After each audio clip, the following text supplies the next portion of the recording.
প্রিয় ইউটিউব ভাই ও বন্ধু সকল, চার গম্বুজ, সবুজ রঙের চার গম্বুজ বিশিষ্ট পাঁচতলা জামে মসজিদ, পাঁচধনা, শেখেরচর, বাবুরহাট, নরসিংদী।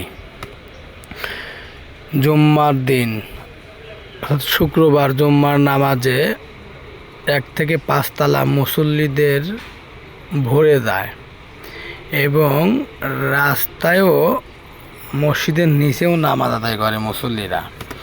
অথচ ফজর থেকে শুরু করে ইশার পর্যন্ত এই 5 ওয়াক্ত নামাজে একতলা, কোনোদিন বরে, কোনোদিন 2 থেকে 3 কাতার মুসল্লি হয়।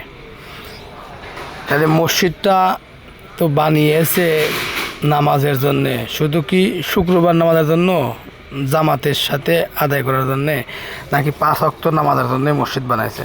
আপনারা বলুন। 5 ওয়াক্ত নামাজ মসজিদে গিয়ে আদায় করার আহ্বান আমার আল্লাহর এবং রাসূলের। 5 তলা বিশিষ্ট মসজিদ, অথচ 1-2 কাতার মুসল্লি হয়। 5 ওয়াক্ত। আল্লাহ আমাদের সবাইকে 5 ওয়াক্ত নামাজ মসজিদে জামাতের সাথে আদায় করার তৌফিক দান করুন, আমিন।